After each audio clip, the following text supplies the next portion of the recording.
క్రికెట్‌లో ఒక్కసారి ఫేమ్ వచ్చిందంటే ఆ లైఫ్ ఎంత లగ్జరీగా ఉంటుందో మాటల్లో చెప్పలేం. కానీ వరల్డ్ బెస్ట్ స్పిన్నర్, ఆల్‌రౌండర్‌గా పేరు తెచ్చుకున్న రషీద్ ఖాన్ మాత్రం తన సెలబ్రిటీ జీవితంలో ఎప్పుడు ఏం జరుగుతుందో తెలియని పరిస్థితుల్లో నిత్యం భద్రతా ప్రమాదాలతో ముడిపడి ఉందని చెబుతున్నాడు. ఇటీవల ఇంగ్లాండ్ మాజీ ఆటగాడు కెవిన్ పీటర్సన్‌తో జరిగిన ఓ ఇంటర్వ్యూలో రషీద్ ఖాన్ తన స్వదేశంలో ఎదుర్కొంటున్న పరిస్థితులను నిజాయితీగా వెల్లడించారు. ఇంటర్వ్యూ ప్రారంభంలో పీటర్సన్ అడిగిన ప్రశ్నే అందరినీ ఆశ్చర్యానికి గురిచేసింది. పీటర్సన్, "నువ్వు కాబుల్ వీధుల్లో స్వేచ్ఛగా తిరగగలవా" అని అడగ్గా రషీద్ క్షణం ఆలోచించకుండా లేదు అని సమాధానం చెప్పాడు. అంతటితో ఆగకుండా రషీద్ చెప్పిన మాటలు పీటర్సన్ను షాక్కు గురిచేశాయి. "నేను ఆఫ్ఘనిస్తాన్లో వీధుల్లో నడవలేను.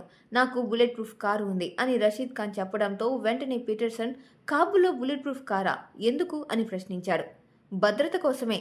రాంగ్ ప్లేస్, రాంగ్ టైం ఉండకూడదు. ఆఫ్ఘనిస్తాన్లో ఇది చాలా సాధారణం. అందరికీ ఇలాంటి ఏర్పాట్లు ఉంటాయని" రషీద్ చెప్పుకొచ్చాడు.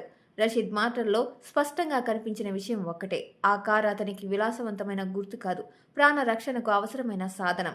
ఈ సంభాషణలో అత్యంత గమనార్హమైన అంశం ఇలాంటి భద్రతా చర్యలను రషీద్ చాలా సాధారణంగా తీసుకోవడం. పీటర్సన్ ఆశ్చర్యపోయినా రషీద్ మాత్రం ప్రశాంతంగా స్పందించాడు. ఇది ఆఫ్ఘనిస్తాన్లో జీవన వాస్తవాన్ని కళ్లకు కట్టినట్టు చెబుతోంది. ఐపీఎల్, బీపీఎల్ వంటి లీగ్లలో ఆడుతూ ప్రపంచవ్యాప్తంగా గుర్తింపు పొందిన రషీద్ ఖాన్ ఆఫ్ఘనిస్తాన్లో అత్యంత ప్రసిద్ధ వ్యక్తుల్లో ఒకడు. అదే అతడిని భద్రతాపరంగా హై రిస్క్ టార్గెట్గా మారుస్తుంది.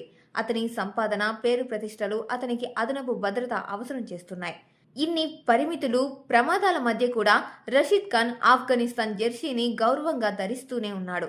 తన దేశానికి ప్రాతినిధ్యం వహించడం అతనికి ఇప్పటికీ అత్యంత గౌరవంగా భావిస్తున్న విషయం.